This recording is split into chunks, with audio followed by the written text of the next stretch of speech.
Assalamualaikum warahmatullahi wabarakatuh. Berjumpa kembali teman-teman di channel kita ya Mas Tio KDR.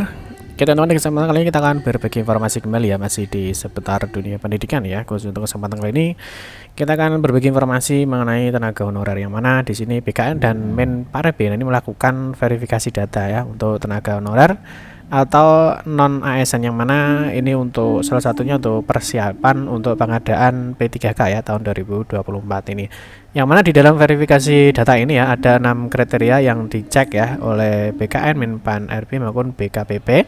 Nah, terkait nanti ada progres atau hasilnya sampai dengan 17 Mei itu sudah berapa persen, nanti kita akan bahas di video ini. Nah, mungkin sebelumnya ini yang kemarin dari Kemenak ya. Jadi kalau Kemenak memang sudah ada update data ya terkait dengan pemutakhiran data non ASN di Kementerian Agama tahun 2024, yang mana kemarin juga sudah ada uji publiknya ya. Nah, yang sudah ada uji publik, yang mana di sini hasil pengisian data atau verifikasi data oleh tenaga honorer kemarin juga sudah dilakukan publik, yang mana teman-teman kemarin sudah bisa melihat ya untuk uji publik hasil pemutakhiran tenaga non ASN di Kementerian Agama.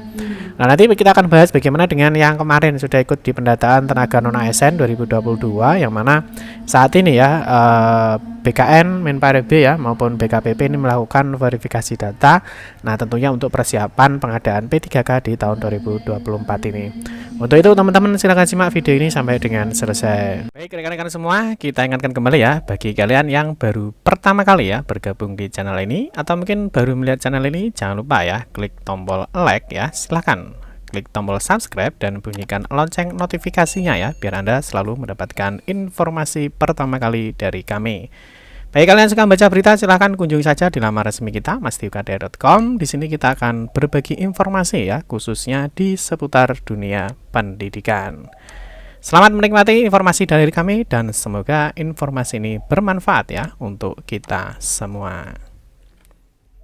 Oke, langsung saja kita bahas untuk BKN dan Men-Pan-RB ini melakukan verifikasi data ya untuk tenaga honorer atau non ASN yang nanti akan dipersiapkan untuk pengadaan atau pengangkatan P3K tahun 2024. Yang pertama mungkin bagi teman-teman ini khusus yang sudah masuk ya di pendataan tenaga non ASN tahun 2022 kemarin ya.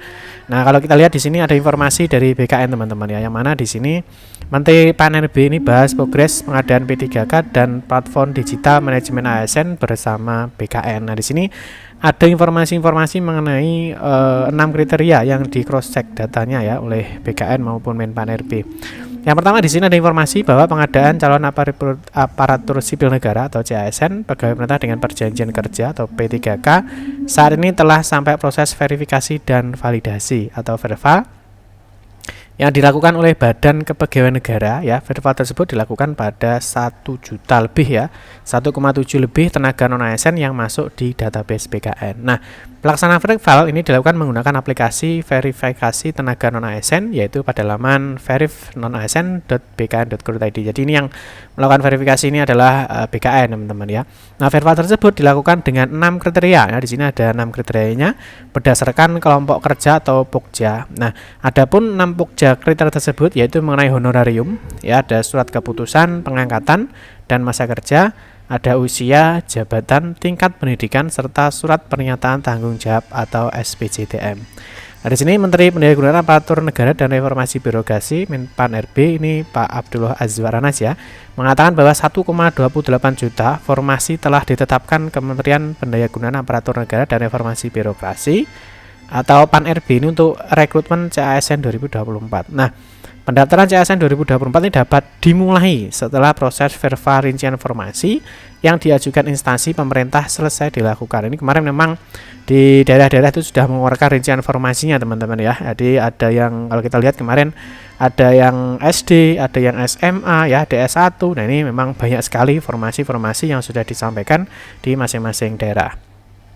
Nah, di sini dijelaskan juga penyusunan rincian kebutuhan ASN tahun 2024 ini telah dilakukan pada tanggal 15 sampai 29 Maret 2024 dan diperpanjang hingga 30 April 2024, namun masih terdapat instansi yang belum selesai melakukan perincian usulan, khususnya instansi yang mendapatkan alokasi formasi cukup besar. Nanti perincian formasi ya nanti kita akan akan kita upload teman-teman ya di mastiukdr.com. Nanti teman-teman bisa cek di sana ya terkait dengan rincian formasinya.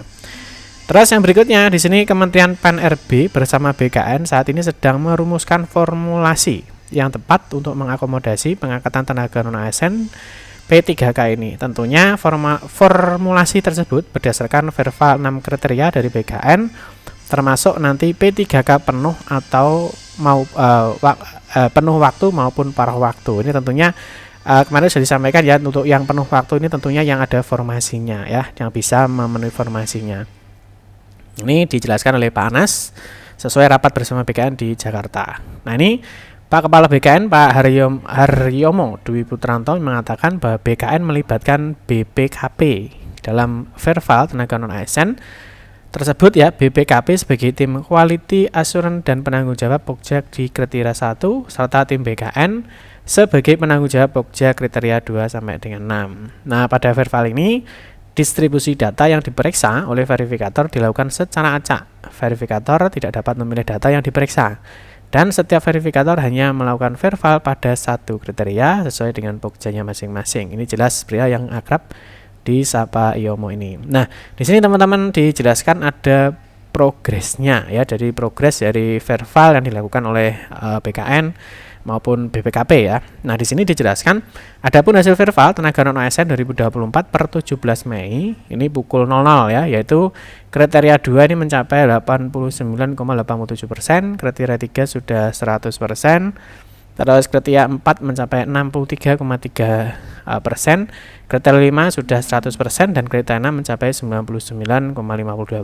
Hasil verbal pada masing-masing kriteria tersebut nantinya ya sebagai dasar untuk menentukan kebijakan pengangkatan P3K. Ini memang kemarin BKN ya, Pak Menpan RB ya, Pak Anwar Aznas memang mengatakan bahwa nantinya data-data yang sudah masuk tenaga honorer yang sudah masuk di database BKN itu nanti memang akan dilakukan pengangkatan P3K, akan diberikan NIP semuanya. Nah, di sini sementara itu terkait platform digital manajemen ASN, Kementerian PAN-RB telah melakukan uji coba pada April 2024 lalu pada 6.581 peserta dari 40 instansi. Platform ini kedepannya menjadi wadah kolaborasi berbasis digital bagi seluruh ASN dan nantinya akan masuk pada portal layanan aparatur negara. Ini ya, jadi kita doakan semoga segera selesai ya. Memang untuk pengadaan P3K itu diagendakan setelah setelah kedinasan ya, mungkin ya sekitar Juni sampai Juli teman-teman ya.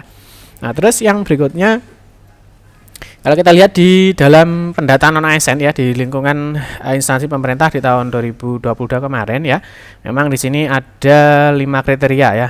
Ada 5 kriteria di sini: berstatus honorer ya, kriteria kedua, maupun yang terdaftar di Badan Kepegawaian Negara ya, terus mendapatkan honorarium, diangkat paling rendah oleh pimpinan unit kerja, bekerja paling singkat 1 tahun per 31 Desember 2021, dan berusia paling rendah 20 tahun. Ini kemarin kriteria dari pendataan untuk tenaga non-ASN di lingkungan instansi pemerintah. Nah, ini kemarin juga sudah dijelaskan juga ya. Nah, memang ada beberapa kriteria supaya tenaga non-ASN itu masuk di database BKN. Jadi dia memang ada 5 kriteria ya saat pendataan di tahun 2022 kemarin, yang mana sudah seperti kita sebutkan tadi ya. Jadi salah satunya adalah berstatus tenaga honorer, kategori kedua yang terdaftar dalam BKS BKN, dan pegawai non-ASN yang telah bekerja pada instansi pemerintah. Nah, kedua mendapatkan honorarium. Nah, ini mekanismenya yang langsung berasal dari APBN atau APBD. Nah, untuk daerah dan bukan melalui mekanisme pengadaan barang dan jasa baik individu maupun pihak ketiga. Dan di poin 3 ini diangkat paling rendah adalah pimpinan unit kerja ya. Terus yang poin 4 telah bekerja paling singkat 1 tahun pada 31 Desember 2021.